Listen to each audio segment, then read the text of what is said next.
Okay. Well, good evening, everyone. Thank you for being here at our March school board meeting. Dr. Shook could not be with us this afternoon, so we'll just get started. And I'm going to ask Mr. Jones, would you mind leading us in the pledge? Everybody stand. And pledge. I pledge allegiance to the flag of the United States of America and to the republic for which it stands, one nation, under God, indivisible, with liberty and justice for all. Thank you, Mr. Jones. I'm going to ask Mrs. Beck, would you mind reading our mission statement for us? The mission of Clay County Schools is to build high-quality learning environments that ensure all students learn at high levels. Thank you, Ms. Beck. And board and others, as we begin this morning, I think it would be good for us to just pause, have a moment of silence in memory of the 6 individuals that lost their life today at Christ Covenant School in Nashville, Tennessee. Let's please have a moment and remember those.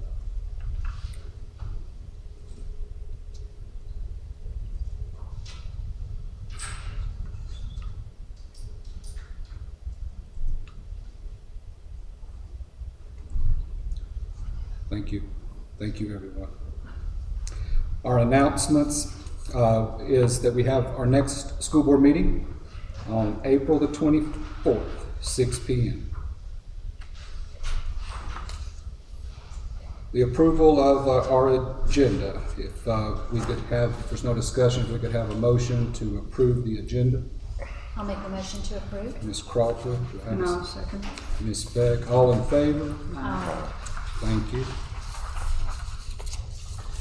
And now we have public comment. As a reminder, we will ask that you try to limit your comments to no more than 3 minutes. And looks like we have Mr. Paul Rose. Let's be quick today. And 2 things I was going to address today. One, Mr. Cole responded via email to my 2 questions for the previous meeting, and he assured me that Mr. Overland is going to address that. And I was basically going to read that because I had asked that that be responded to. And I was going to, instead of reading that, direct my remaining 3 minutes to the Nashville people that are impacted. Mr. Cole took care, or Caldwell took care of that. Thank you for that acknowledgement. Thank you, Mr. Rose.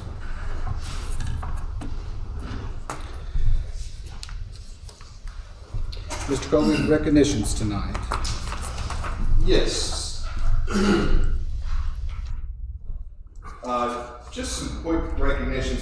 First of all, we are going to do more of a career and technical education student recognition at the April board meeting. I received several things that are noteworthy that are student accomplishments through our CTE program at Hayesville High School today, and we just really didn't have enough time. We like to invite the students and their parents, and we just didn't have enough time to get it in place tonight. But there was one thing in particular that I wanted to point out, and I just couldn't wait to point it out, was that this month our FBLA students, so Future Business Leaders of America, they went to the state competition. And Ms. Bobby Jones and Mr. Will Penland, they are both our business teachers and lead that program at the high school. We had several students compete, lots of placements, but one in particular, a 10th grader at Hayesville High School, Ms. Lauren Gottlieb, she finished first in the state of North Carolina in the job interview challenge. So very impressive accomplishment for that young lady. Having been involved in the state FBLA competition in the past, I can tell you that the job interview challenge has typically the most competitors. It's just one of those, of course, all of the kids are wanting to be the best job interviewers that they can be. So to finish first in that competition, I'm sure there were a lot of participants. And that is just hugely impressive. So we'll look forward to April. recognizing Lauren as well as the other students who also placed at the state level competition, but they didn't finish first in North Carolina. So I did want to point that out. Next, today was a teacher work day for Clay County Schools, and we elected to use this day as a staff wellness day across the district. I'm always pointing out that there is no more important factor in the success of our students than the quality of our teachers and principals. All of the research is clear on that. We work very hard with the goal of having the best and most positive work culture in the state because we know that keeping our people and training our people and helping them to work together as a collective team, that is what is critical for student success, and that's the only way for it to be sustainable over time. And so we're constantly stealing ideas from other districts across the state and doing everything we can to make our folks happy so that they want to stay with us. I've mentioned it before that last year Clay County Schools was second in the state in teacher retention. We had a 4.3% turnover rate, which was second lowest. So I think that's a result of the work we do as a district and as a leadership team, but I also think it's the work we do as a community to support our teachers, that they feel respected and that they feel valued. And so it's not just us, it's also the community. So with our Staff Wellness Day today, I'm gonna have to grab my paper. I forgot to bring it up.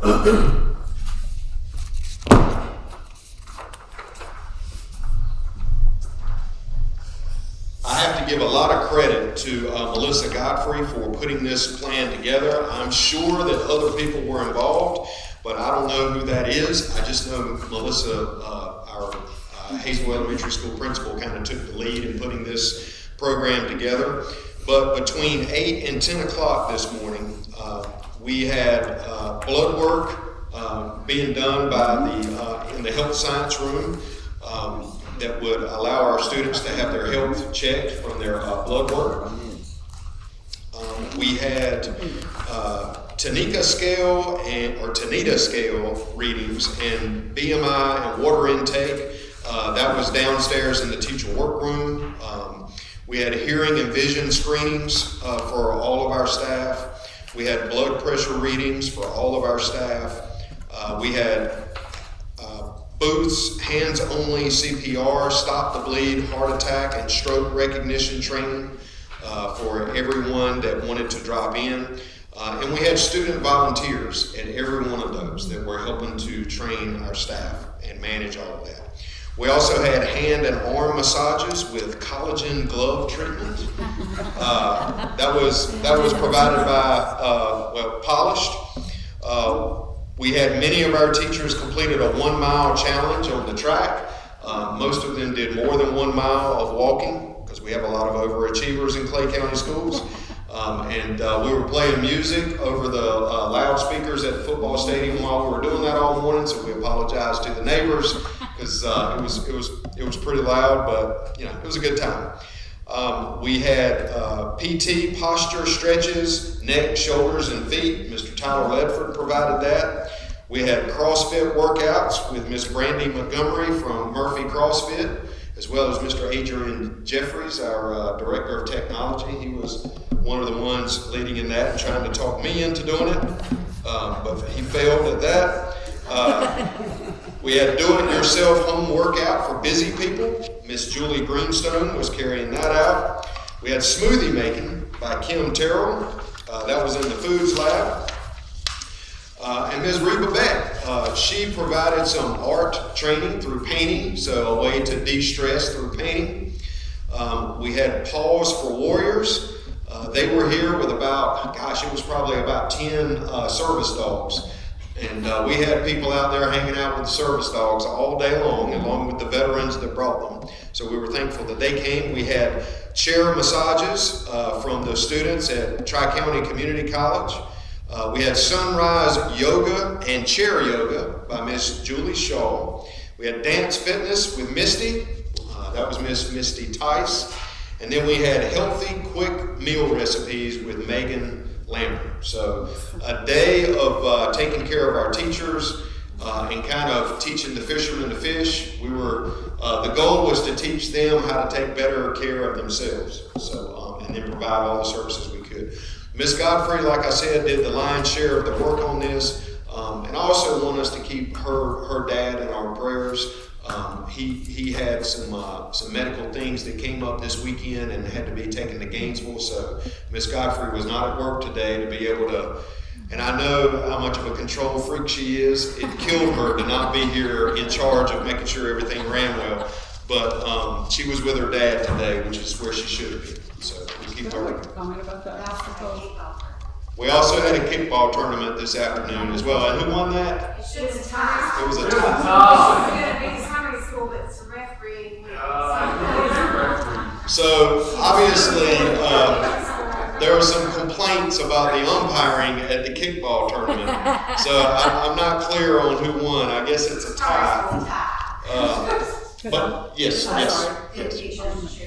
We'll be sharing pictures on Facebook. Ms. Beck? I just wanted to make a comment Yes. that as we sat around painting, I heard a lot of comments about today and what it meant, and just in general how much they appreciated it.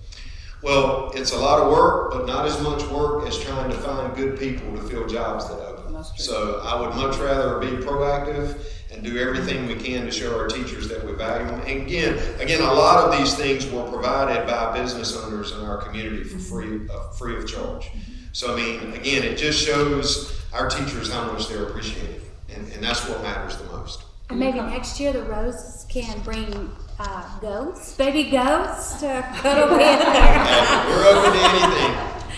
I do want to comment about the students too. Yes. Very, very, very accomplished, and it was helpful, so helpful to have a student there who was, totally in charge, knew what she was supposed to do, and did every bit of it just beautifully. Good. That's good to hear. They're our best ambassadors. Board members, you probably see a newspaper in front of you that was folded to show the fly fishing, fly tying non-curricular club that Mr. Greg Charles is the advisor of. He installed those newspapers late this afternoon. I think he wanted to make sure that the board was made aware of everything. Greg does a great job with that club, not only here but in Cherokee County. And he's all about the students, and he's just very proud of the number of kids that are involved in that. How many come voluntarily every week?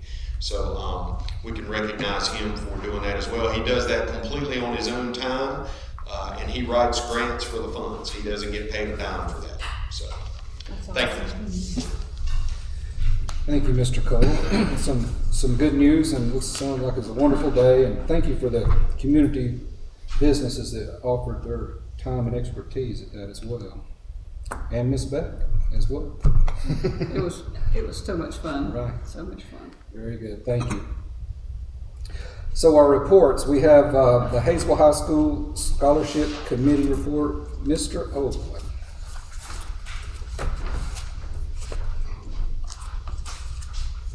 Good evening, Clay County School Board and Mr. Cole. Since scholarship season is now upon us, we're in full swing actually with scholarships. I thought it would be a good time to make a report to you all and to the public about this whole process of scholarships.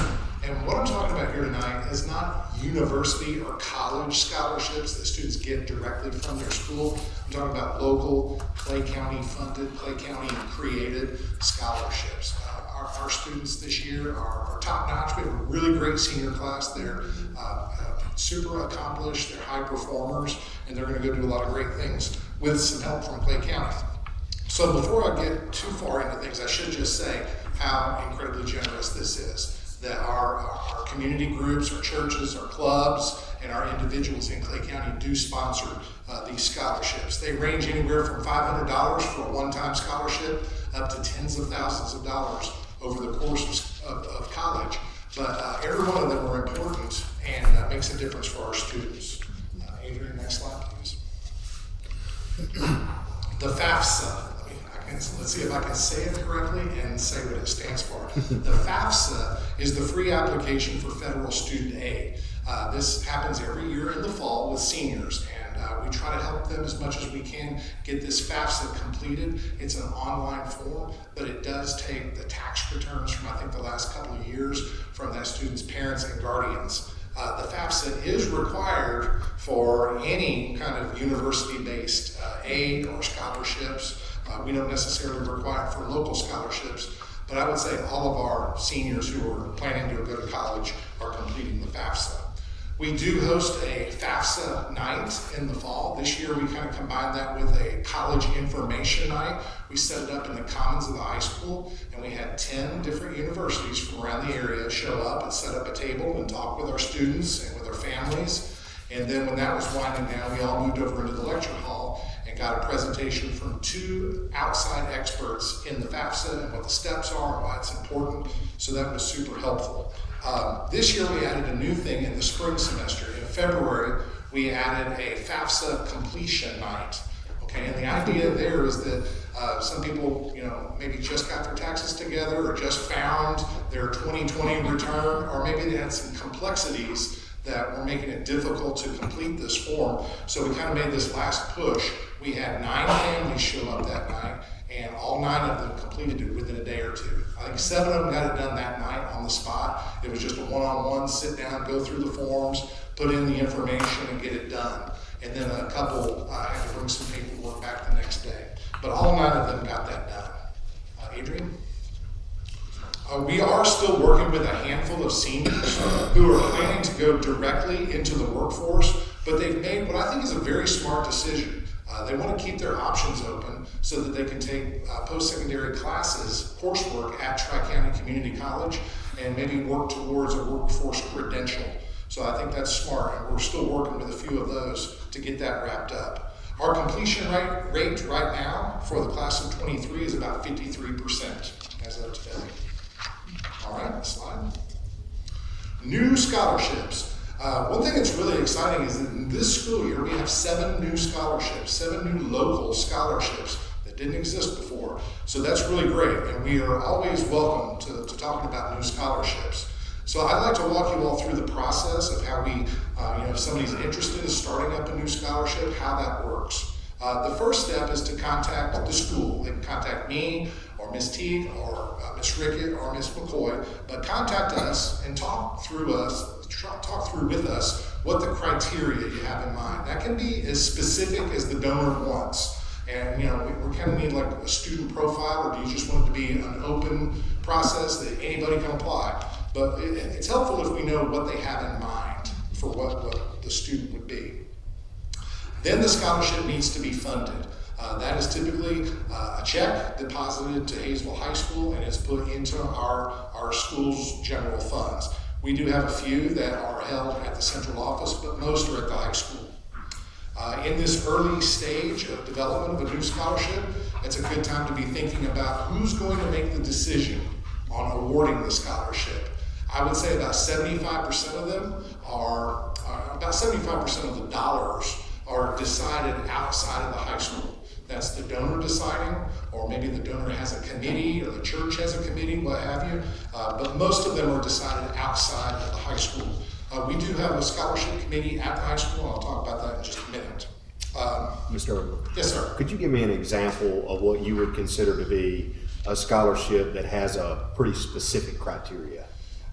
Yes, there's the Hayesville Youth Basketball Scholarships. You have to have played youth basketball when you were a student, when you were in elementary school. So to get that scholarship, you have to be able to show proof that you played for... That's right.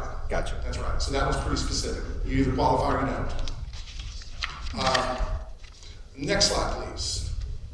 For the school counselors have a huge role in this process. A lot of it is communicating with the donors and with the seniors. They're kind of the middleman on a lot of this. They get the specifics as far as what the eligibility is that the donor has in mind in any specific forms or essay prompts that they want to be used. They're going to get that through the counselors, who will then funnel it out to the seniors.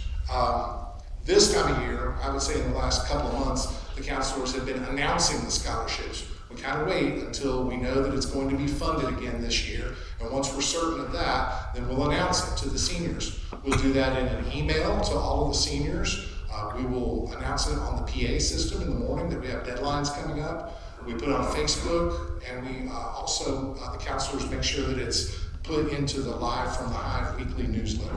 So we're trying to get the information out, not just to the students, because everybody knows that a 17-year-old student in spring of their senior year is maybe their mind might be wandering. So we're trying to make sure that the parents are aware of all these as well.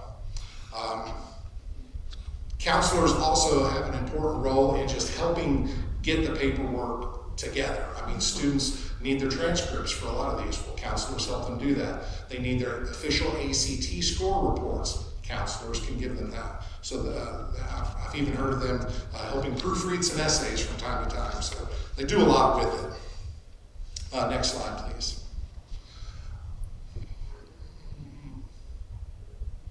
Okay, a few of the scholarships that are donor decided, in other words, not our committee, but donor decided, they'll have the application sent directly from the students to the group, but most of them are gathered by the counselors. Ms. McCoy and Ms. Rickett will let the seniors know that, you need to have all of your applications for this scholarship are due on this day, and then once they have them, they'll deliver them to the donor as a bundle, or maybe the donor will stop by the high school and pick them up, but that's how most of them are handled. Then after that, when it gets down to it, the donors are going to meet, or their committees are going to meet. They're going to make decisions about who gets awards, and they're going to communicate that to the high school so that we can have it ready to announce on awards night, which is coming up on Thursday, May 11th.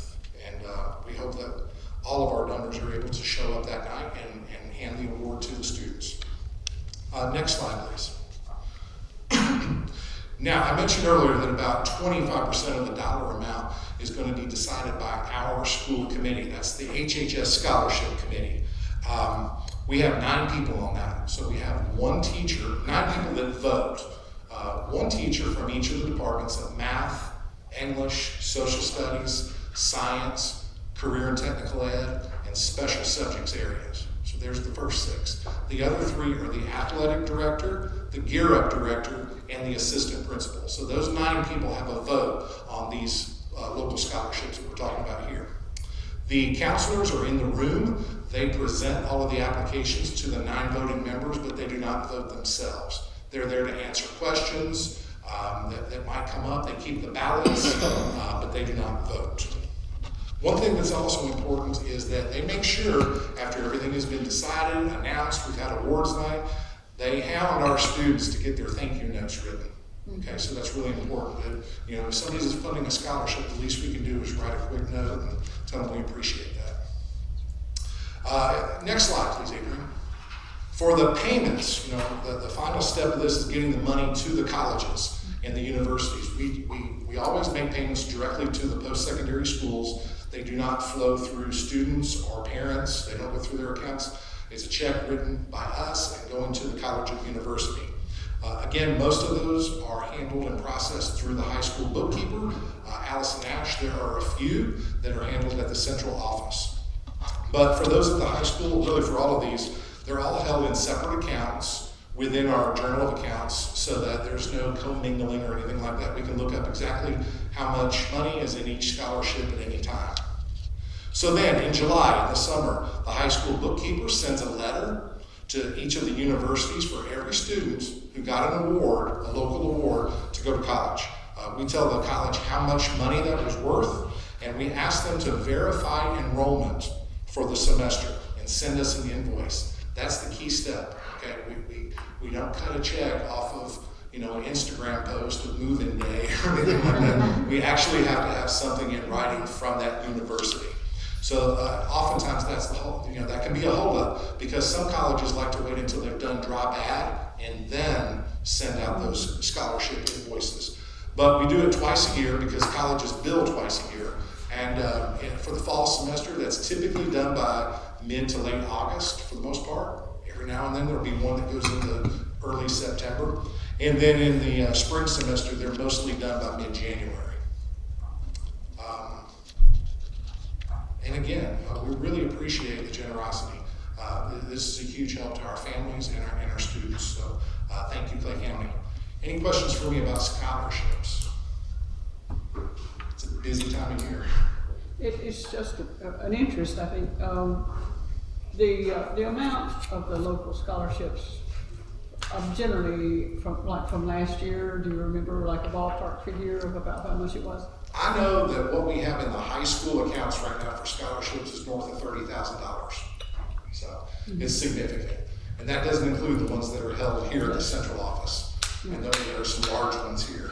Right. Yeah, So, the bigger ones are typically.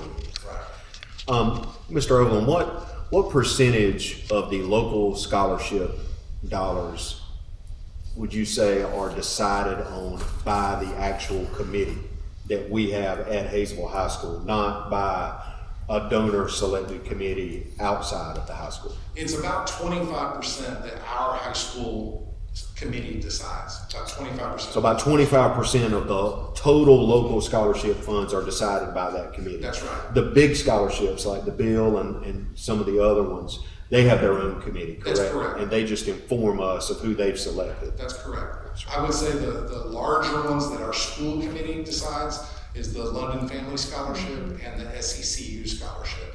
And they have met on those. They met on St. Patrick's Day a couple of Fridays ago. I have no idea which students won that. I'll find out May 11th. I'm excited to learn too. Yeah. But yeah, I'm sort of a step removed from all of that as principal.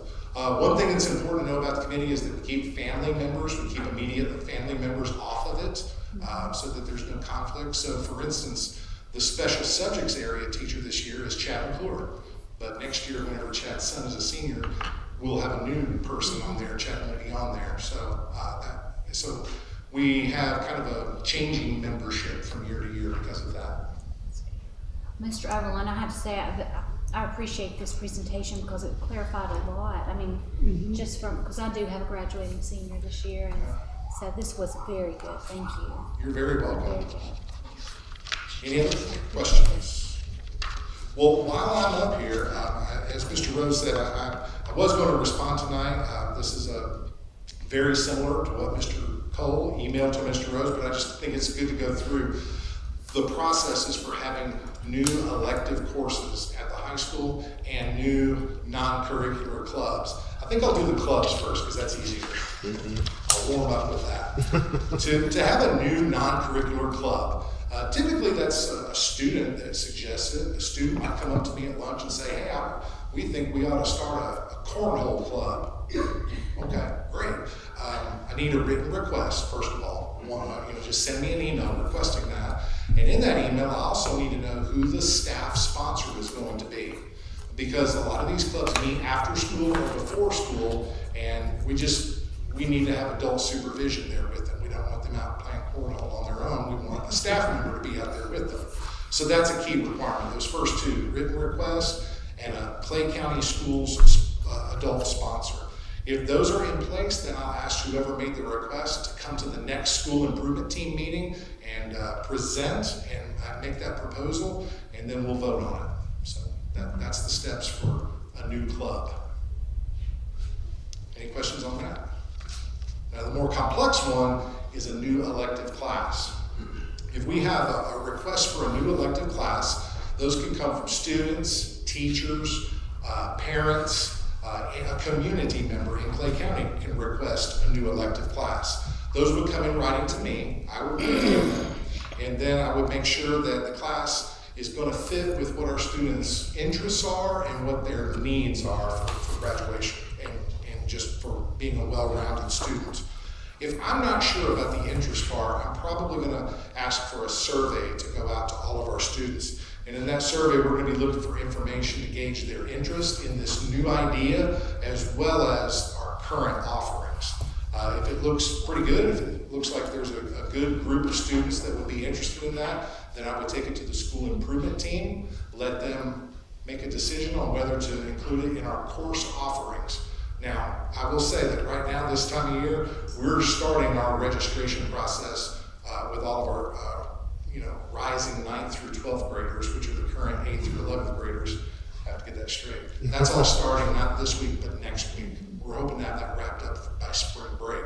And students just make those requests on the computer on PowerSchool, and then we go in behind them and do a common sense check and make sure we don't have a freshman that signed up for calculus or something like that. That's how that works. There are a few limiting factors to keep in mind. Probably the big one is the master schedule.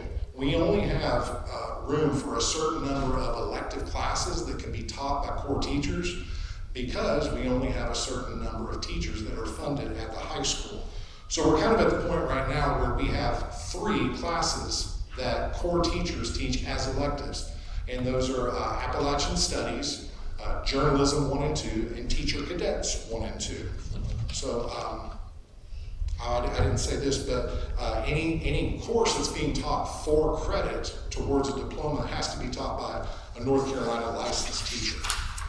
So back to our 3 current electives, Teacher Cadets, Journalism, and App Studies. Teacher Cadets, the idea there is that we grow our future workforce. You know, there is a coming wave of people who are going to be retiring, and we want to make sure that we're prepared. So we're going to try to do our part and get students interested and hooked into this idea of possibly becoming a teacher while they're still in high school. Journalism class creates our yearbook. They design it, edit, and publish the yearbook, and they also do the online student newspaper. And then Appalachian Studies is a fairly new class, but it's been extremely popular. That class fills up quickly. So, you know, we can get 25 students into an Appalachian Studies section very easily. I should also mention with our CTE department, the CTE teachers are federally funded, so they can only teach CTE classes. So if I wanted to take, you know, Mr. Brown out of ag and have him teach a math class for a block, I can't do that. He's got to teach CTE. So just to summarize again, the class would have to be requested by somebody. They would come to me. We would check in with the students and get a gauge of their interest. We would run it by the school improvement team, see how they felt. We would have to make possibly a decision if we're going to offer this new course, what's going to go away. So we're kind of at that point where if something new is coming in, something's going to have to go away because of our staffing. And also, a teacher would have to be qualified and willing to teach the class. Any questions about scholarships, new clubs, or new courses at the high school? Thank you. Thank you. Thank you, Mr. Hogan. Very good information. I appreciate it.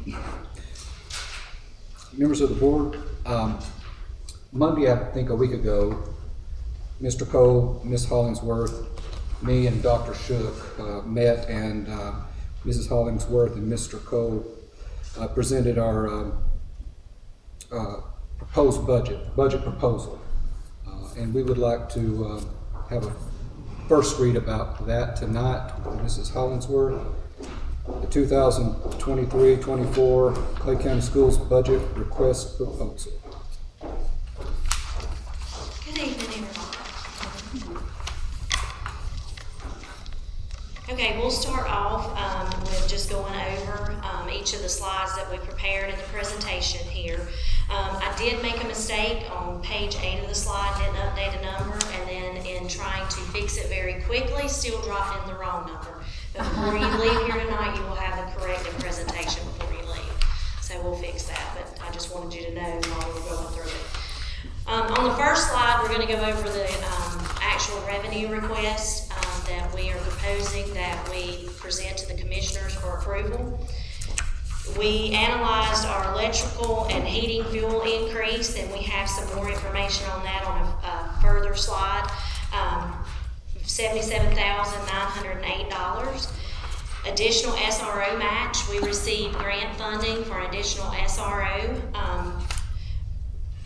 funded through the state that the county sent to us, and we need a match for that grant of $11,000. So we're asking for that increase. We went ahead and projected an 8% increase for any of our staff members that are funded from local current expense funds. We do not have many staff members that we do have to fund from local current expense funds, but we do have 4 full-time staff positions that we do fund from there. That would be an additional $29,287. An annual 9th grade Chromebook distribution. We are looking at rising 9th graders, each of them being issued a new Chromebook every year so they can carry that through high school with them, and then at the end of their high school career they will keep that Chromebook. So it makes sense to ask for that to be a local expense, so it's more easily to dispose of those Chromebooks at the end of their high school career. Do you want to add anything to that one? Yeah, I would. So Chromebooks are not laptops. They're much cheaper than laptops. A Chromebook is going to run right around, I mean, for the high school, we have to have 14-inch screens because the students use their Chromebooks to take the ACT exam as well as the Work Keys exam. And in order to be able to take those exams on their device, they have to have a 14-inch screen, which costs a little more. I think those are about $350. In grades 3 through 8, we also use Chromebooks, but we can use 12-inch screens because the EOGs will show on a 12-inch Chromebook. Those are cheaper, so we can get those for about, I think, $280, $290, something like that a piece. We are typically shuffling through 3 grade levels of buying Chromebooks because a Chromebook is good for 5 years. At the end of 5 years, Google always updates their software programming so that the Chromebooks then start failing after 5 years. So even if physically they're okay, their performance is going to start to degrade at the end of 5 years. So every 3rd grader gets a Chromebook. That will carry them through 8th grade. 9th grade, if they can get a Chromebook, that will carry them through 4 years of high school and their 1st year of college. And hopefully by their 2nd year of college, if they go to college, they'll have had the time to get a new laptop that will continue to work. But when you use federal dollars to buy anything, it is a tremendous amount of paperwork when you're having to take stuff back up and dispose of it. So with just a year left, it just makes sense to every year to buy a new Chromebook for every upcoming 9th grader, and that's their Chromebook through high school and the 1st year of college. So hopefully the commissioners will approve that. This year, if they approve that, that would be a little over $44,000. So you can pretty much, I mean, our 8th grade is a pretty large class. I think most years it will be cheaper than that, but you could probably figure $40,000 every year is what that would cost if they approved buying a set of Chromebooks for every 9th grade class. We would also like to propose to the commissioners a $500 flat classified supplement. That would be an additional $47,574 to our budget. And then to continue our 1.5% local supplement for our instructional staff.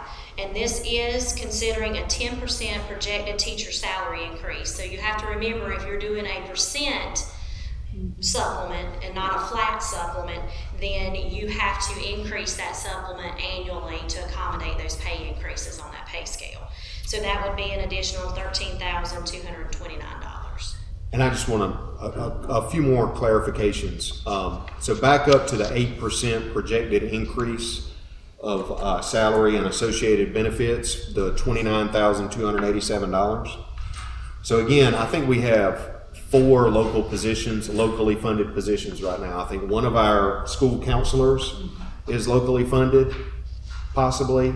I know that we have, at the primary school, we have a custodian position, a child nutrition position in the cafeteria, a receptionist position at the front desk. All 3 of those were positions that had to be added when we split one school into 2 schools. Because you have to have someone at the front desk at all times. We added 90,000 square feet of facility space that had to be cleaned.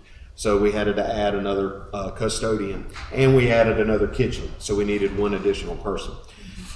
The governor has proposed a 10% increase next year for all teachers, followed by a 6% average increase the following year. He's also proposed a 9.5% increase for all classified staff next year. I don't think he's going to get that. He might. But I do think that the General Assembly will probably meet him somewhere around 7 to 8%. If that happens, then we know it's not fair for our locally funded people to not get a salary increase when everybody else does. I mean, that is not, one of our values is teamwork. And you're not creating teamwork when you're making sure, you're seeing that some of your staff members are getting raises and some aren't, when all of them are equally deserving. And so, in order to be able to provide that for our locally funded positions, that is the cost. If there's an 8% salary increase for all of the state funded positions next year. So that's where I'm gambling that it's going to be 8%. If the governor gets what he wants, it'll be 9.5% to 10%. We'll just have to see. I've already talked about the 9th grade Chromebook distribution. So last year, the Clay County Commissioners approved the first local teacher supplement in Clay County's history. We became the second county west of Jackson to provide something like that. Cherokee County was the first. They approved a 2.5% 2 years ago, and I think this year they backed off to a 2% because of some budget issues that they had. So we asked for 1.5%. Well, we actually asked for 3%. We got 1.5%, and we were very happy to get that. But it is a percent increase. So again, if the teachers get a state salary increase, then the cost of that 1.5% supplement is going to go up. That's the difference between a percent stipend and a flat stipend. Okay. And again, we're basing that on a 10% projected teacher salary increase. It might be less, if they end up getting 7 or 8%, it might be less, but we're projecting 10%, and the cost would be $13,229 locally. The $500 flat supplement for classified staff. Classified staff is our custodians, our child nutrition workers, our teacher assistants, our maintenance workers, office staff, receptionists. These are non-degreed, for the most part, employees. We feel like the commissioners funded a 1.5% local supplement for our teachers last year, and so we're asking for a $500 flat supplement for our classified staff this year. If they were to approve that, it would cost $47,574 to the county. But again, in the interest of teamwork, our classified staff, we don't have school if the bus drivers don't drive the buses. We don't have school if we can't feed kids in the cafeterias. We won't have school long if we got buildings filled with roaches and broken parts if our custodians and maintenance workers don't come to work. It takes all of us. And so that's the reason why we feel like the board should ask the commissioners to fund this salary supplement for our classified staff this year. That's a total of $223,296 over our request, our appropriation from last year. So on the next slide, we just show where we are balancing our expenditures to match our revenues. So that's basically repeated information, but just to show you that we are in balance as far as our request for revenues and our expenditures. The next page, which I know it's hard to see on the screen, but it's a little more legible and you may have to get your glasses out. I just wanted to provide you all with a little more in-depth information as to what we are currently spending our local dollars on and what we are requesting as far as the line items to use the monies we are asking for, where we will be spending those. And that just pretty much gives you a clear picture of how we spend our money. On the next slide, we have the utility cost increase analysis. I went back to 2020 and pulled electricity and our heating fuel, and you'll see the electricity cost, how it increased over the past 3 years, and I went ahead and got a 3-year average increase. And then for the heating fuel, I did the same. We did have a drop between 2020 2020 and 2021, but that could be, we may have had a more mild winter that winter, and I don't remember at this point how the winter was. Or we could have had enough fuel in that tank where we, at the end of the previous year, where we didn't have to fill up as much in those tanks for that school year. But you can see the next 2 years after that, we had a steady increase. So that average increase was $22,087. So when we put those together, that's where our number came from for the $77,908 for our utility cost increase that we're requesting.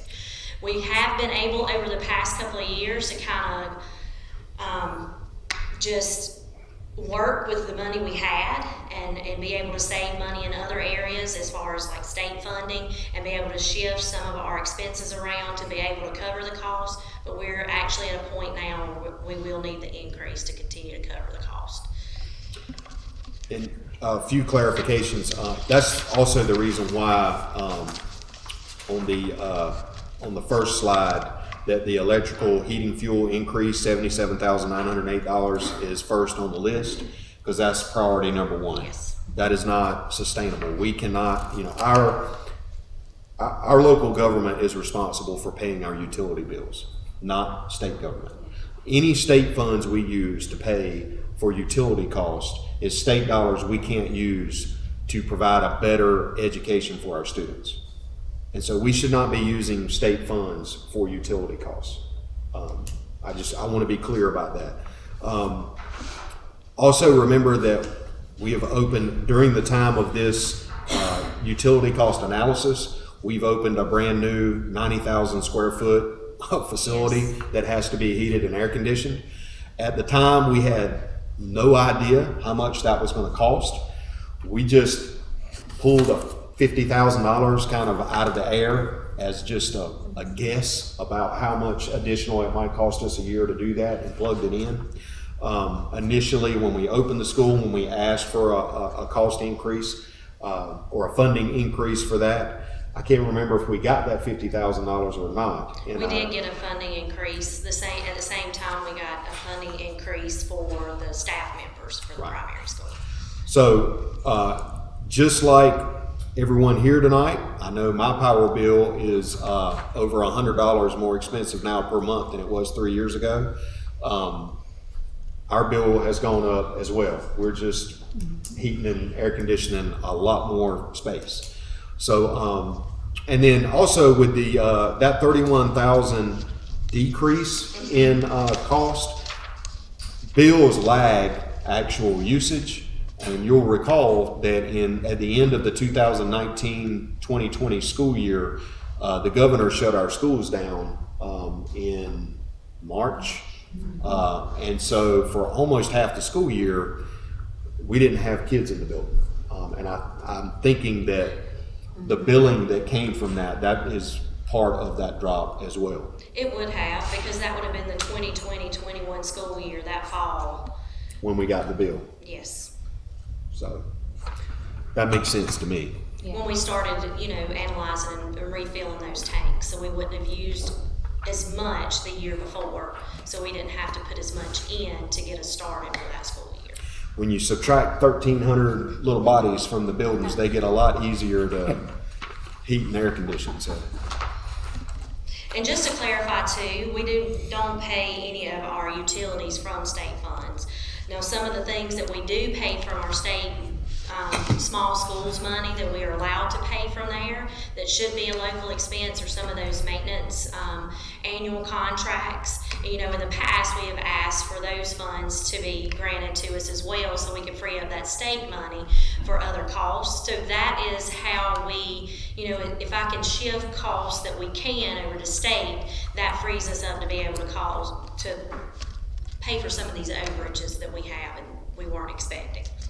And again, those maintenance contracts are things like the trash truck picking up the trash, uniforms for our classified staff so that they don't mess up their own clothes doing their work, pest control. These are all things that we have to do that we should be paying for with local funds. Lawn care Yes. contracts, yes. The next one just gives you a little more detail on the 1.5% local teacher supplement and what it actually ended up costing us for the current year. What we are projecting that it will cost next year based on the 1.5%, and then what the $500 local classified supplement would cost us, to show you how we come up with those figures for our request on the first page.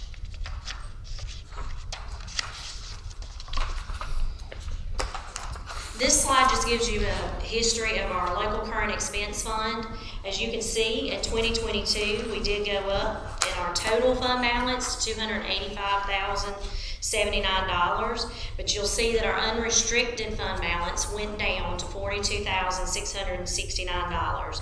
And just a key point for that is whenever they're figuring out what our unrestricted fund balance is every year, that is our total fund balance less any payables that we have at that fiscal year end, money that we owe to vendors that we didn't get processed and paid before June 30th, that we will pay after July 1. They make us reduce that from the amount as well as any of our receivables. So that would be money due to us from other funds, other entities like, for instance, we have grants with Gear Up, then we have NC Pre-K. So some of that money that's still due to us at the end of the year, they take that and count it as a receivable, and they have to back that out of our total unrestricted fund balance. So then that gives us the amount of our fund balance that we can actually designate as use for that year. They also have us reduce the total fund balance by any inventories. And the inventories that they consider in that calculation are inventories that we're not able to easily dispose of. And that would be fuel held in tanks, like the gas tanks, the propane for the heating fuel, that it's not easily disposed of. So they make us reduce that from the total fund balance as well every year. Are there any questions on fund balance and how all that works and is calculated? The next slide is the slide that I had trouble with. If you'll go ahead and note on that proposed 2024 slide, that total should be $1,979,199. Can you say that again, please? $1,979,199. Thank you. That's a $223,296 increase over the previous year, which you saw that in the first slide. That's about a 12% increase over the previous year. And last year they appropriated us $1,755,903. And you can see the 2 years before that, we didn't go up any. We weren't appropriated. And then 2020 would have been when they appropriated us some additional monies for those positions for the primary school and for the utilities.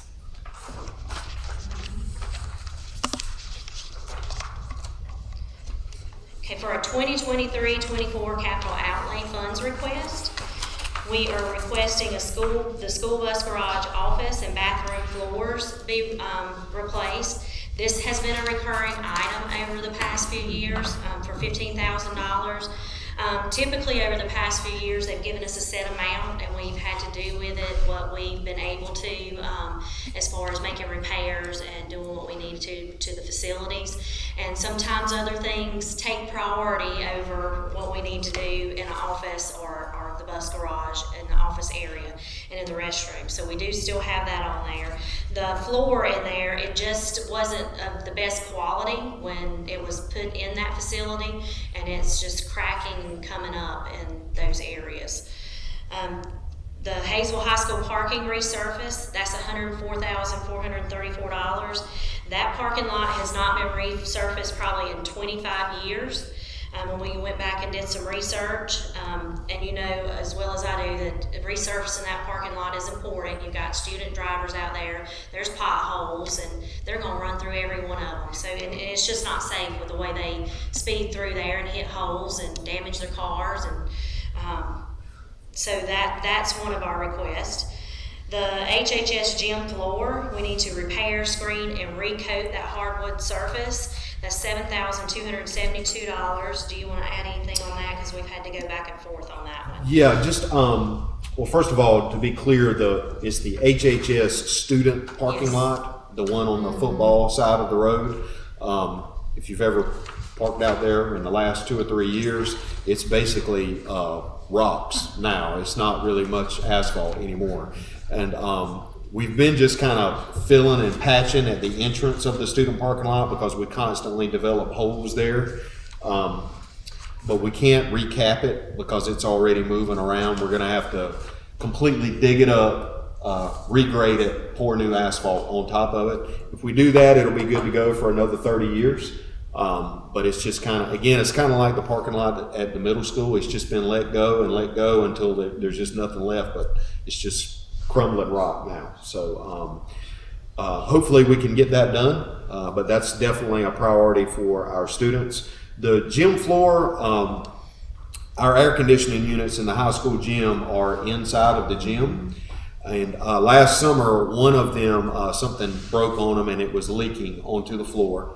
And of course, that always happens in the summertime when the staff isn't there every day to keep an eye on it. And so by the time we saw it, it had already buckled the floor right underneath the HVAC unit. And we were able to make some repairs and have it ready to go for basketball season, but it was buckled in that area by the end of basketball. So this is a price for cutting out that square, replacing it with new wood, and then resurfacing it. It is, we had considered just completely doing a replacement and then a hard sand of the whole basketball court and then repainting and refinishing the whole thing so that all of it would match. But that was going to cost us about $30,000 to do it. And you only get so many heavy sands on a basketball court floor. And Mr. Cottrell and Mr. Overland really like the way the floor looks right now, the paint job on it and everything, and it's in good shape. It really doesn't need it other than when we replace this square, that square is going to have, first of all, it's going to be different wood. Even though it's the same kind of wood, it's still going to be different wood, and it's going to have one layer of finish over it, whereas the other parts of the court are going to have sort of more than one layer, so they're going to be different colors. And it's going to take, we refinish those floors every summer, so in 2 or 3 years, it'll blend in because there'll be more than one layer of finish on them, but this first year, you're probably going to be able to tell it. But Mr. Overland and Mr. Cottrell both like this plan. They didn't want to do a heavy sand of the court, so that's the reason why it's cheaper. So it's $7,000 instead of $30,000. Remind me, where is that at on the gym? Is it in the middle? So it's at the far end of the court, going straight down and on the left, right underneath that air conditioning unit. So the first thing we did was we installed a metal pan underneath that unit that has a monitor, a moisture monitor. So if that problem ever happens again, we've got a pan that'll catch the water and that'll notify us that it's leaking. So we've got the problem proactively fixed now, but we never fixed the buckling in the floor that happened as a result. Because by the time we just didn't have time, we couldn't get the work scheduled, and school was starting, and we didn't want to be without the high school gym. So we just made it work this year. The next request is an HVAC mini split for the downstairs data closet at the high school. And of course, that's needed to keep those server rooms cool so there's no humidity and heat that'll damage that equipment. And then the maintenance needs a skid steer with a forklift. That's $75,194. The current equipment they're using is at least 40 years old. They use that backhoe and that skid steer. The backhoe and the forklift, they do use both of those quite often. The skid steer with the forklift will replace the backhoe and the forklift that they currently have. That's got some age on them. Both of those pieces of equipment, I think, were bought at roughly the same time. Yes. I mean, Mr. Jones probably knows better than I do. I know they're about the same age, and they're kind of falling apart. Yes. And they're a constant battle, maintenance-wise, and I think we're just kind of at the point, if we can buy a skid steer that has a forklift attachment, We can maintain one piece of equipment to take the place of both of those old pieces of equipment. It's an initial investment, but those two pieces of equipment are costing us a lot of money every year at this point. And the safety value on the skid steer versus the other two. Correct. A backhoe will turn over on a rock. That's right. On Backhoes level are ground. not safe pieces of equipment. And they do use both of those pieces of All the equipment. time. Oh, yeah. The forklift with our oversized deliveries, and in the shop when they're getting down supplies and materials to deliver. Plus with the skid steer, you can also buy a whole lot of different pieces, attachments to it, so. Yeah, and again, I appreciate you bringing that up. It goes back to appreciating and respecting our staff, our maintenance team. They want to have safe equipment to work with that is in good repair, and right now they just don't have it. We're working with equipment that's 40 years old and falling apart, and we just got to do better for them than that. Yeah.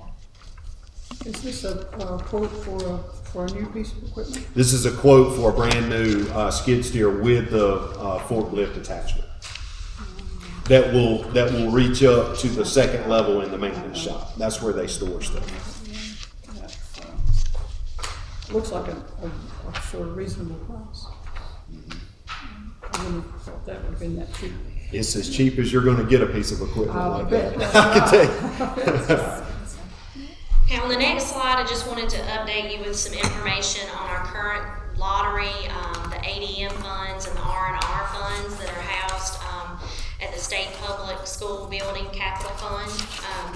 Lottery funds, as of February of 2023, we had a little over $95,000. Distributions to those funds have resumed, and the distributions we've received so far this year totaled $64,822. The ADM funds, that's those old funds before the lottery funds were awarded. Those funds actually are those funds that require match, and as of February, we had $76,319 there.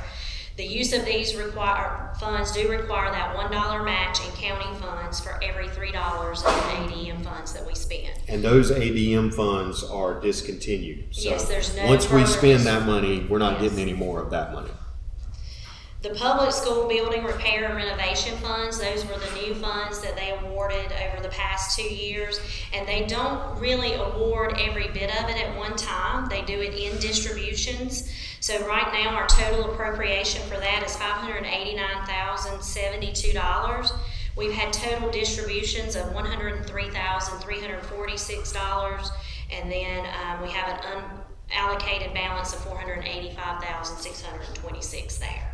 And those funds are a little more restricted. I'm not going to go over every bit of that, but I did put that there for your information so you could see what we're allowed to spend those funds on. And then we do have a few future planned projects using those funds. Painting projects at the elementary school and primary school, approximately $54,934.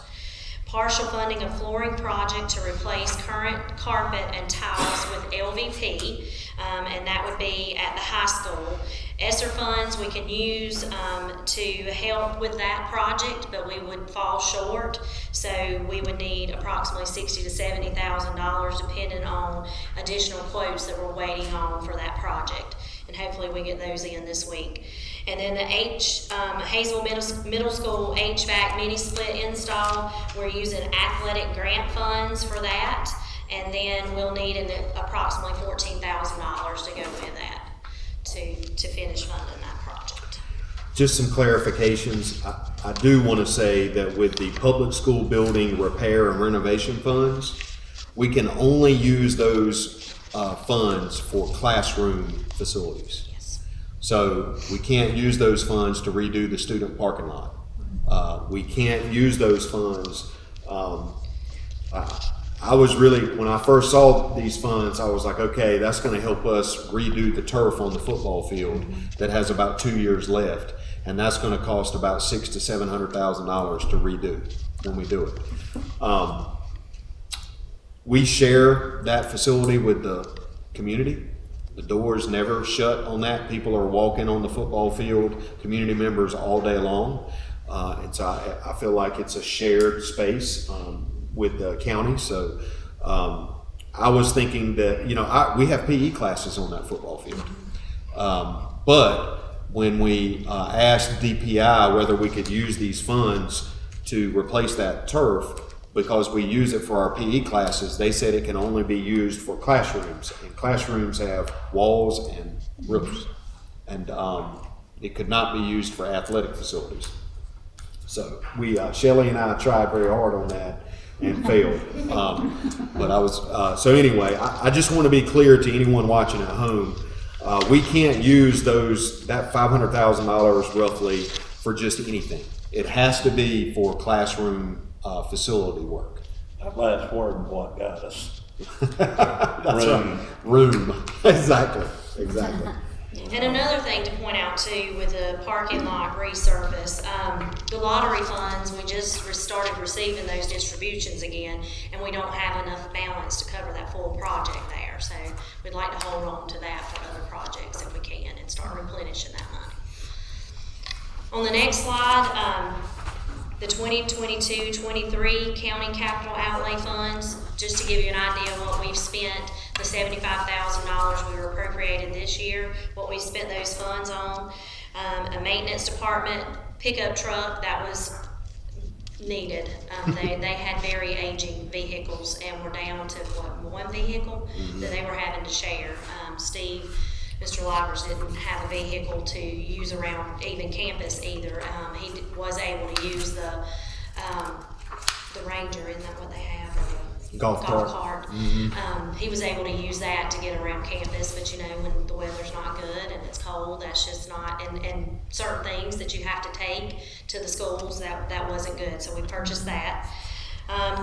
$1,477 for playground mulch, rubber mulch for the primary school playground. $1,092 for the rock gym. We needed to install horns and strobes for the fire alarm in there. They had no way of getting the communications when the fire alarm would go off, so that we had to install those there. $7,800 for shades for some of the classrooms at the high school to replace some of the crumbling blinds. And we hope to be able to continue that project and get those as funds allow. Just to clarify, in one area, I think it was the downstairs at the high school, we have those louver type blinds all over the school, and they're getting old and kind of falling apart, and they stay dirty and they're hard to clean and they're constantly breaking. And so as we replace blinds at the elementary school and the high school, we're replacing them with blinds like this that are solid, that are easier to clean, and that don't fall apart. So they cost a little more, but it's a lot less in maintenance. So $4,850 for the school bus garage ditch and slide repair. $4,800 to the high school for water runoff repair, and I think that was where water was getting into some of the classrooms. that's correct. In Miss Caruso's downstairs classroom, we installed, so that's the reason why we installed the awning outside of the foods lab, and then we had to dig out around the wall on the back side of the building, and we found that the wall was not sealed. Cracks had developed in the blocks underground, and so we had to reseal those. But since we've done both of those jobs, Miss Caruso's classroom has not flooded, and if it didn't flood this winter, it's never going to flood. That's true. $2,300 for the concrete work we needed on the discus pad. $3,050 to restripe the HHS visitor parking lot. That's where the teachers, the seniors, and football games and basketball games, all our activities. $3,400 gravel and rock for roadside, where folks park on the side and they tear up the grass. They've placed rock up through there to help prevent people from parking there and causing further damage. $2,000 for the football storage metal building to replace that roof. That roof was starting to look pretty bad, so we've replaced that. This is the building on the other side of the football field where they used to store the mowing equipment and everything. The roof was coming off, so we installed a metal roof. Yeah, we paid for the materials, and the maintenance staff actually installed the roofing. $1,800 for the washer and dryer for the baseball softball complex, $395 for the soaking sinks for the baseball softball complex, $15,000 for the IT department server upgrade, and then another $2,000 to rebuild the transmission and the maintenance dump truck, and that was the most recent thing that we've had to fund. And then we have an additional $3,295 above the county appropriation that we will have to take from the capital outlay fund balance to finish funding. And if we have any other emergency projects before the end of the fiscal year, we'd have to look into either lottery R&R funds, or we'd have to take it out of fund balance if it's available. So the baseball, softball complex and the multi-purpose building is actually owned by the county, not us. But in the multi-purpose building, there is a room that is set aside for our equipment, for baseball and softball and any other sports that practice in that building. Baseball and softball uniforms get nasty from red clay infields, and they're very difficult to clean. And we didn't want the baseball and softball coaches to have to come all the way up here to the field house at night in order to try to clean. So we've installed a washer and dryer as well as two soaking sinks so that they can soak those uniforms overnight, and then they can come back the next day and throw them in the washing machine and just wash them on site down there. So that's the reason why we installed that. The next slide just gives you an idea of our county capital outlay appropriation. And I don't know why I did not update these two slides, but that last number there on that last column where it's got projected, and that should be $128,323, and I'll get that updated as well. Those were the ones that we made several changes to as we had added stuff, took it away, and then. But as you can see, last year we got $75,000. The 2 years before that, $35,000, and then that was actually down from what we had been receiving before.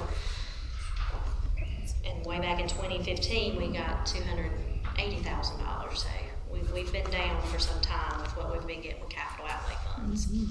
So that projected amount for 2024 is $128,323.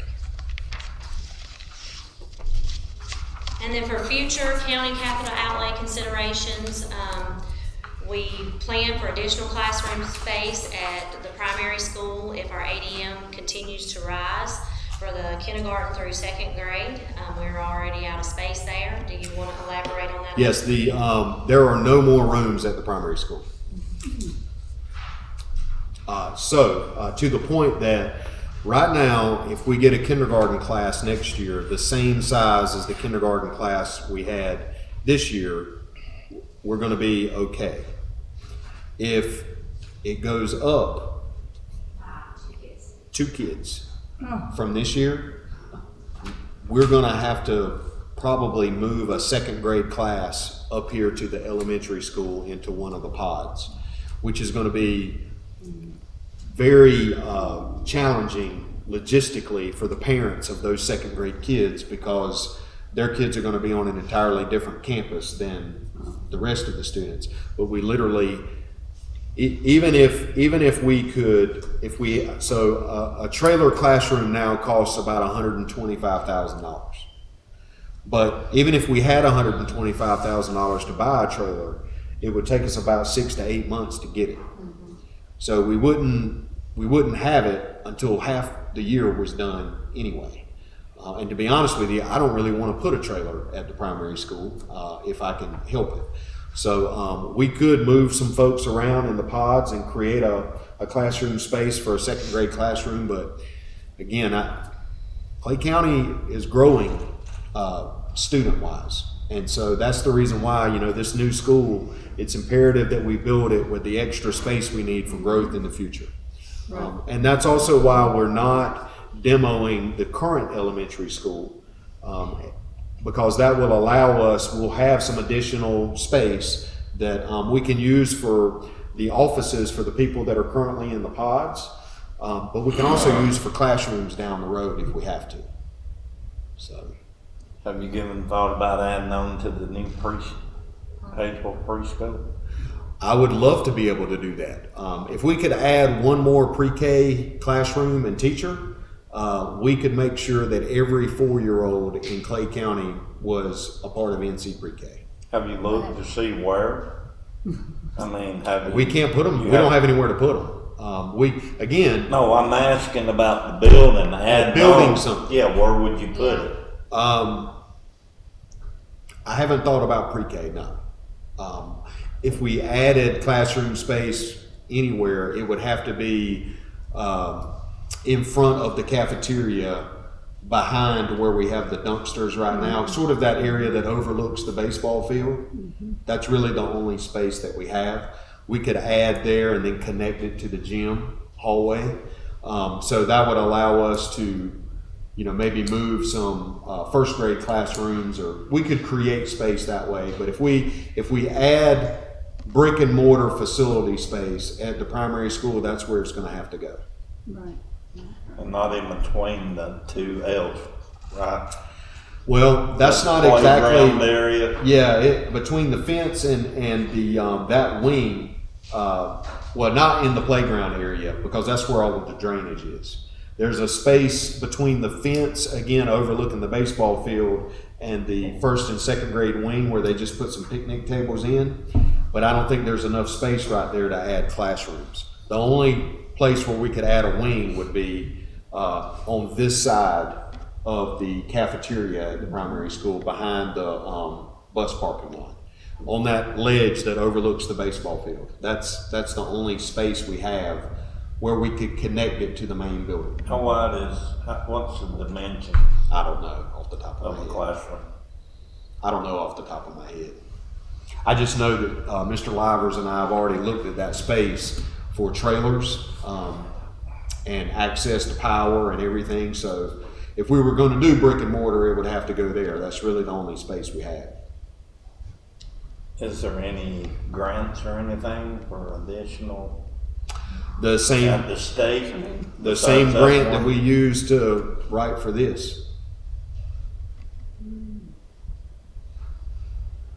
And when that building was originally built, it was built with extra space. It was. That's Yeah, the it was. thing, we had what, four extra classrooms, wasn't that what it was? When I got Approximately? there, yeah, there was 2 when I got there, so I'm not Okay. sure when. Yeah, so I mean, it was built with extra classrooms. How many classrooms is the, I don't know the proper word, babysitters or Oh, the daycare? daycare, yeah. 2 classrooms, 2 rooms side by side. They're not really full classrooms, but yeah, 2 rooms. But I would hate to relocate them. That's a huge benefit to our teachers, and and you have to have a licensed space, and that's in a location that's much easier to manage. I would say that probably our next option would be, once we open the new school, if the primary school was overflowing, we could move second grade to one side of the current Hayesville Elementary School. Which again would be a little bit of a logistical problem, but at least then all of the second graders would be in the same location. Right. I just don't think we ought to put any of our children in a trailer. I don't either. I don't either. I don't want to. Period. I want to get rid of trailers. I don't want to buy trailers. So that's the reason I can't get this new school built fast enough, because at least then the current elementary school building is not in bad shape at all. It's in solid shape. We could use half of it. That was actually, we were going to use it for storage, because we also don't have any place to store furniture and that sort of thing that we're using. But we could use it for second grade if we had to. Hopefully we're not going to need it. Hopefully our kindergarten class, I hate to say, maybe it'll be smaller next year. We'll see. I wasn't expecting 8 classrooms either at first graders. I was not. The school calendar law was one of those things I think that state government passed that would have been really beneficial if they would have talked to superintendents about it before they passed it, so that we could ask them questions like, when you say all first grade classes are limited to 16 students per, and 18 students per in kindergarten, and 17 students per in second grade, we only have so many physical classrooms. Where are we supposed to put them? You know, and so they didn't ask us those questions. They just passed a law, and now we're kind of having to deal with the consequence. Look, and we're a lot better off than a lot of school districts are. They have a whole trailer park out there of primary school kids because of the school calendar law. So That school calendar law. it can always, it can be worse. I'm just thankful we have what we have. I just want everyone to be prepared for what we're looking at, and it's something that's not within our control. We have to follow the law, so we got to find a way. If we've got to add another classroom of kindergartners at the primary school next year, kindergartners are going to be at the primary school, but that might mean we have to move a class of kids. We're just going to have to see. And to kind of piggyback off that, plan for relocation of our central office to the elementary school building once the intermediate school is completed, and then renovating this building back into classrooms and probably for CTE classrooms. And then modernization of the furniture at the high school, in the classrooms, lecture hall, and media center, and as well as continuing to upgrade those louver blinds with the shades, as we talked about earlier. And just the renovation of this building down the road to turn it back into classroom spaces rather than offices. There's a big push at the federal government level for CTE right now because there's a critical need for skilled tradesmen all across the United States that's only going to get worse in the next 10 to 20 years. And so I guess just down the road, what I'm seeing is a federal push of dollars down to us in order to expand career and technical education offerings in the skilled trades. And if that happens, currently we don't have anywhere to put them. So this building is in a prime location on the campus. I think, it's one of our older buildings, but it's still in pretty good shape. And I think with some renovation, it could be really good classroom space for future career and technical education programs if those federal dollars come through in the next 5 to 10 years. I think that'll be the next thing that we kind of have to deal with. Do y'all have any questions for me? Probably will by the next Okay. time I think. Well, I will update the 2 slides, and I will share it in Google, and then I'll also print a couple of copies for you to have clean copies. I know you've made your notes on those, but we can replace those pages for you. Thank you. Okay, thank you. I appreciate what you've done. Thank you. Thank you, Ms. Hollingsworth. Appreciate that. And moving on board to our action items, we would like for you to consider on the action item an April 4th special called meeting. And you can take time to read the budget request proposal, and we would like to possibly have that as an item to vote on April 4th. April 4th will also allow more time to get to the commissioners. And then we have a training session on the 17th, but if we can, an idea would be is to move that training session to the 17th as well. 17th to the 4th special called meeting as well. So we have one meeting, and then we would cancel our 17th training date. So in summary, something to consider is we could have a special called meeting on the 4th where we could discuss, vote on the budget request proposal, and also have a training or scheduled training for that date as well. Do I have that correct, Mr. Cole? How long is the training? The training is 1 hour. And I would say that discussion and voting on the proposed budget, I mean, you're probably talking 10 or 15 minutes, I would think. Obviously, that's up to y'all. Another thing that may be ready to consider at that time as well is we may have the finished design plan for the Hayesville Intermediate School and the estimate. If If the board wanted to approve that at that special called meeting, then that could also go to the commissioners for them to consider at their next meeting. It may not be ready, or the board may not be ready to vote on it yet. You may want to just take it at that time. It would be made available, the estimate and the design plan, to the public and to the board, and then y'all could vote on it at the April meeting. That would be up to the board.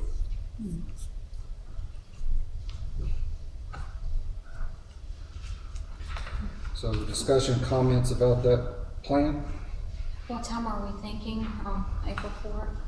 I think we're thinking regular time on the, for the budget, but the training's by video, is it not? It is. So we could plan that just any time, could we not? Mm-hmm. We can go 6, but we can also go a little earlier too, if you would like. My phone. We could start at 5 even. I can start whenever y'all want to be here.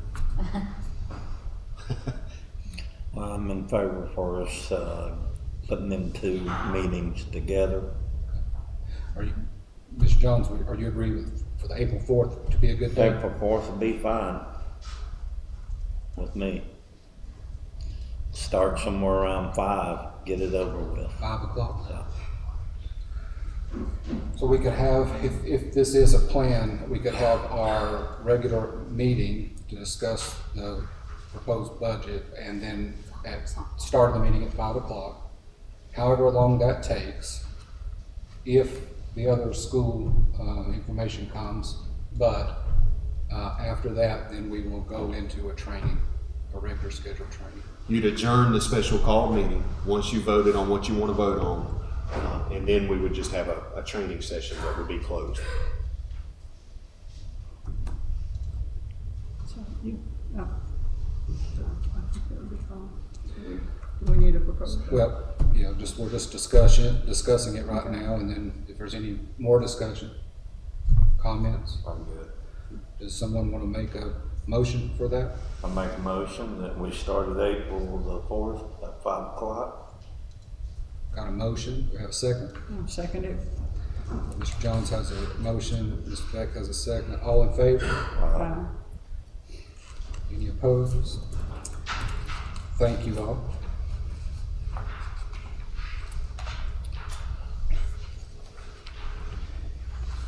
And then we have the recommendation to approve the 2022-23 school safety plan.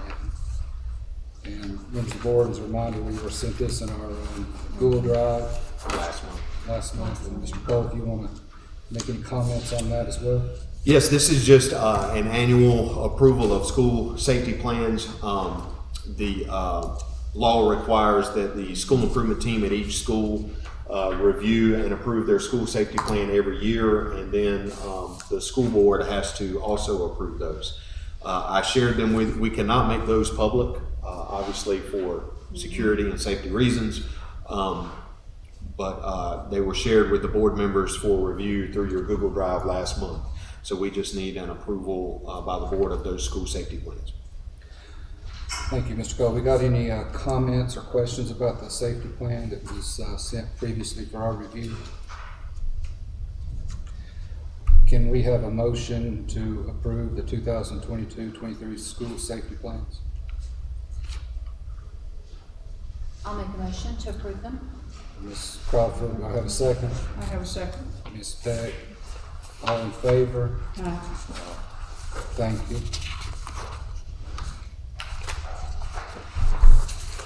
And we also have the recommendation to approve the North Carolina calendar flexibility resolution to be sent to the North Carolina General Assembly. Mr. I make a motion that we go ahead with that. Very good. There'll be no discussion on it. Thank you, Mr. Jones. Yeah. Thank you, Mr. Jones. But does any board member have anything they'd like to discuss about the calendar flexibility? No. Very good. Mr. And Jones, Mr. I'm Mr. excited Jones, about you getting did. that done. I'm sorry, Mr. Jones, you just understand. I'm just giving. I know you are. But so this allows us to have, of course, resolution for flexibility for Clay County Schools sent to the General Assembly. Ms. Jones has a motion, Ms. Beck has a second. All in favor? Okay, thank you all. We also have the recommendation to approve a resolution opposing North Carolina House Bill 219. This is the Charter School Omnibus bill. Mr. Cole, do you want to make any comments about this? This was also shared with you, hard copy in your packet, as well as through your Google Drive. It covers a lot of areas, but there's currently a bill on the House floor in the North Carolina General Assembly, again titled, it's House Bill 219, titled Charter School Omnibus. And it would require school districts to share program-specific funding with charter schools, while allowing charter schools to keep every dollar of their own program-specific funds. So currently there is court precedent in place that created what we call Fund 8 in our finances. Fund 8 is the account where we keep our program-specific funds. So examples of program-specific funds would include federal dollars we get to run our child nutrition program, local scholarship dollars, federal programs grants that are program specific that we write at great cost of time and effort. Any other grants that we get that we write, New Schools grant, Dogwood Health Trust grant to pay for our Open Way Learning program that we're working on with Portrait of a Graduate. All of these are dollars that we get from multiple sources through our work. Charter schools have the same opportunity to do that work and apply for those grants. Okay? But they choose not to because most charter schools are for-profit charter schools, and their main goal is to make money for their shareholders. So they're not into paying people to write grants. They would much rather us do all the work and then they get a percentage of the money. So I am totally against this. I think charter schools, if they want grant monies, then they can get themselves out there and they can write grants just like we do. If they want child nutrition funds, then they can have a child nutrition program. But many charter schools do not provide school lunches. Okay? So why should they get a percentage of our child nutrition dollars? We also get, when we get activity buses are bought with local school dollars. Okay? But if this omnibus were to pass, when our county commissioners gave us $100,000 to buy a new activity bus, we would have to give a percentage of those funds to the local charter school, even though they may not even use an activity bus or need an activity bus. Because we got local dollars, they get a percentage of all local dollars given to us, even for program-specific needs, including yellow school buses. Even if they don't even have yellow school buses, they get a percentage.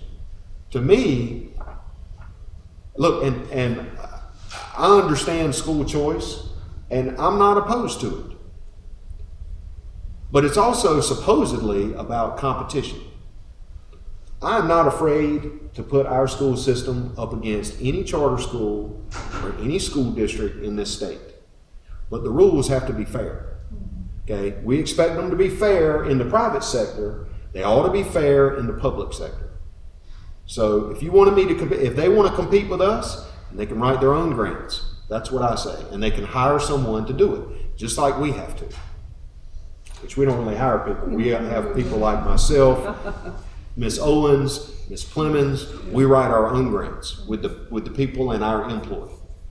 So essentially, if you read through all of the whereases in this resolution, that is what it is saying. Okay.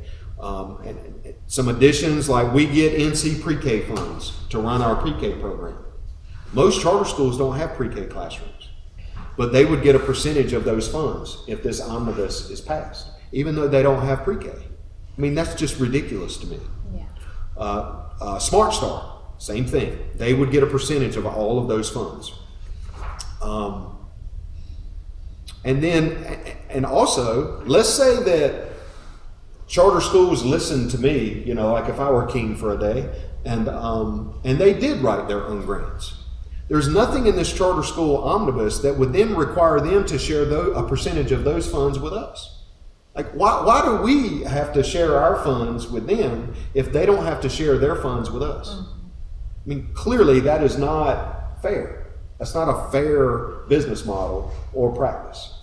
So I oppose this. I've spoken with a couple of members of the board about this, and so I just asked that I would like to send an approved resolution to the General Assembly and to Senator Corbin and Representative Gillespie, showing that our board does not agree with House Bill 219. Thank you. Can I ask to, if this passes and they are able to get those funds from us, would it be, we have funding that is specific to has to be spent a specific way. If they get a percentage of it, do they have to spend it in a specific way, or are they free to do whatever they want? They just get a check. They just get a check. Just like they do now. So our local charter school just went out of business due to financial mismanagement. And what county was it in? Not Clay County. And why should we have been putting money in that? Because we had Another students that lived in Clay County whose parents chose to put them in that charter school. And so as a result, based on ADM, for every kid that had a Clay County address, we had to send their average daily membership state money, a percentage of it, to the charter school. That charter school shut down. So actually, you know, we don't have a charter school now, other than there are 2 online charter schools that the state approves of right now.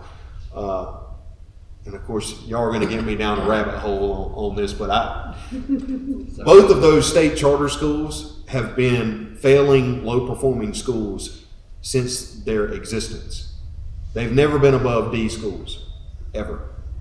And yet, the General Assembly last year, they just voted to expand the ADM to those online charter schools. And I just do not understand why you would expand access to failing schools. That doesn't make sense to me. I realize it's parental choice. The parents are choosing to put their kids in those schools. But I just don't understand why we would support them with public tax dollars, but that's me. I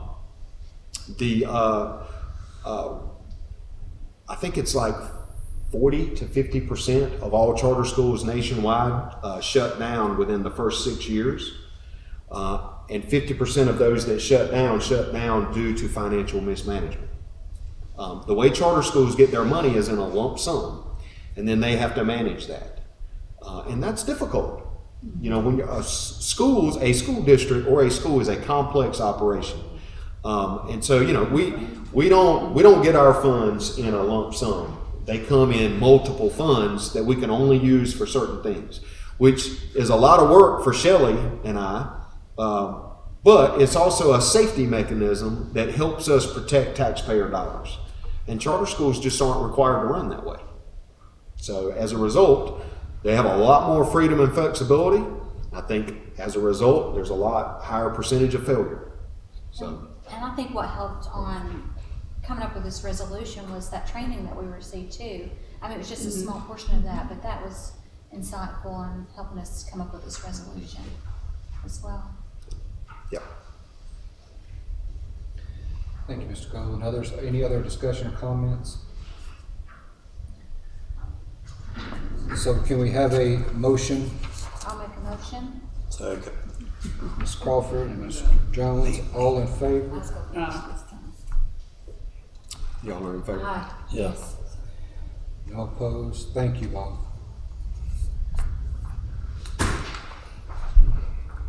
And then we have the option one, for our calendar for the 2023-24 school year. Recommendation to approve option one. And members of the board, we do have in your packet and also sent to you the options 1 and 2. The calendar committee has put together for us and discussed, gave us some information on.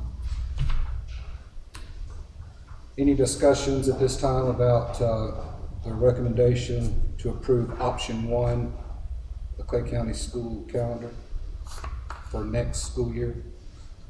I have a question. Did you do a survey with them this year? We did not survey all of the teachers. All of the teachers had a representative on the committee.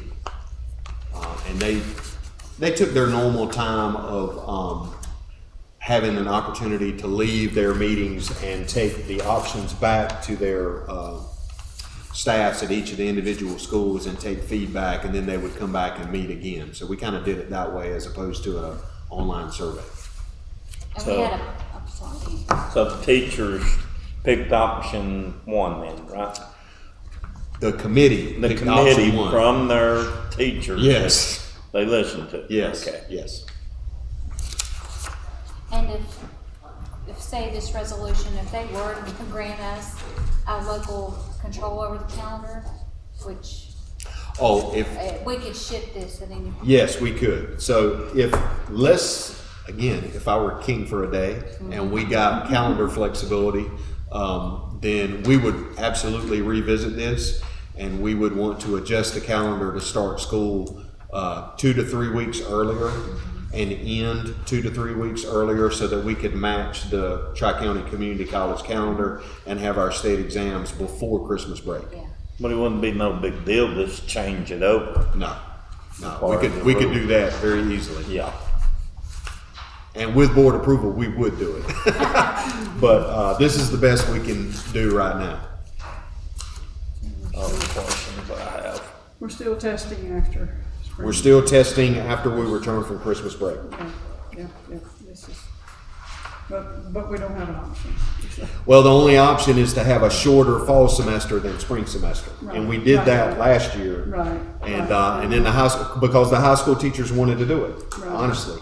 And then they came back after that and said, okay, we don't like that. We want to. Well, they had to condense all that. They did, and they saw it was a little tougher than they thought, and they just decided that the other option was better. But if we open up at first, if we get that change from Raleigh, then we'll be able to go ahead and do it before Christmas. Correct. Because right now, Mr. Cole, it is the Monday closest to August 26th. Have I got that right? That is correct. State law requires that we start school, yes. The Monday closest to August 26th. And then it also has a closing day as well. So that really limits us. I'm for local control. I think you know Surely, I don't think you made that clear. I think we ought to be able to decide. Talk just in The calendar, especially how we are regionally. I think that just kind of blows my mind. I mean, there's so many factors that would help in that decision. Any other questions or comments about the calendar? Can we have a recommendation to approve option 1, Clay County school calendar for school year 23-24? I'll make that motion. Ms. Crawford, I'll second it. Ms. Beck, all in favor? Um, Thank you all. We have the recommendation to approve the finalized contract with LS3P to design and build the new Hayesville Intermediate School. And members of the board, as a reminder, the contract was sent in our Google information. And Mr. Cole, would you like to make any comments on this? Yeah, we had already kind of negotiated out the price for hours and that sort of thing, but and so that allowed us to move forward with a temporary agreement while the lawyers worked on kind of the final contract. The board attorney, Mr. Richard Schwartz, was able to make the changes that he wanted to make in the contract.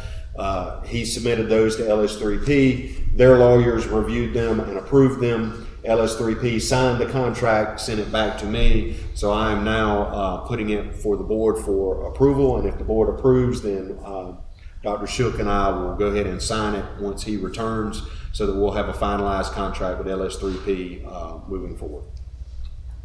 Thank you, Mr. Coe. Any comments or questions about? So you done already got in stone the design that you're gonna have? for it? Well, the hours that they're charging for their hours of work and that sort of thing, that's really what the contract is about. The design, as long as it fits within the parameters of cubic space and that sort of thing, where we have rooms and that sort of thing, we're still kind of nailing down.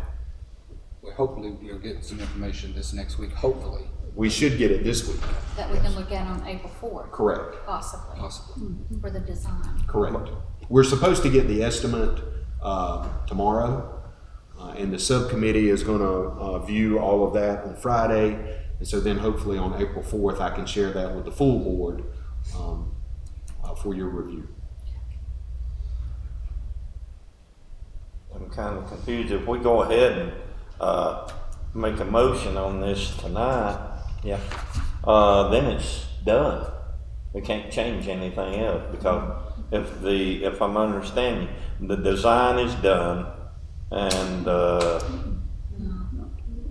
No, we're contracting with them that they are going to work with us to complete the design and then build the school. That's what the contract sets in, is that we're working with them. It also sets the cost that they're charging us by the hour for the different types of work that they're doing. so 1, 2, and 3 is still up in the air. The finished design, yes, which also we've pretty much got it done. I want to see what the estimate is. We continue to do this dance of we get a design done, we get an estimate. What's the estimate? If we can't afford it, then we tweak the design a little more, we get another estimate. So that's all part of the work that we're contracting them to do with us. But we're paying them out of the grant for their hours while we do all of that work. They have done a lot of work for us at this point. We don't build a building without that. So Yeah, and we pay them a monthly invoice for that work. But that's the reason why the sooner we can agree on a design and an estimate, the more money we'll have in a grant to actually spend on building the school. Like, I don't want to get caught in this design estimate thing for the next 2 years, because we're still going to be spending money. It's just we're not any closer to building a school. So. And I appreciate our lawyer Schwartz finding that, with the specific jobs, or I shouldn't say jobs, but the folks that are involved, he kind of whittled that down and helped us kind of refine that a little bit. I appreciate that, what he did there. But I can tell you, Mr. Schwartz has signed off on this. Yeah. He recommends that the board approve this as well. This contract is 60 pages that goes a little more beyond my expertise. So It's a lot. It's a lot. it's a lot. So do we have any more comments or questions? Do we have a recommendation to approve the finalized contract with LS3P to design and build the new Hayesville Intermediate School? I make a motion if we do that. Ms. Bagg, motion. Can I have a second? I'll second it. Ms. Crawford, second. All in favor? Any opposed? Thank you. Members of the board, our approval or consent agenda. The only item this month is to approve the minutes of our February 27th regular board meeting. Can we have a motion to approve those minutes? I'll make a motion we approve those minutes. Ms. Bagg, can I have a second? I'll second it. Ms. Crawford, all in favor? Thank you. Any other board member comments or remarks at this time? So can we have a motion to go into closed session. I'll make a motion to go into closed. Crawford, second. Second. Ms. Beck, all in favor? Uh, Thank you all. Thank you for joining us tonight.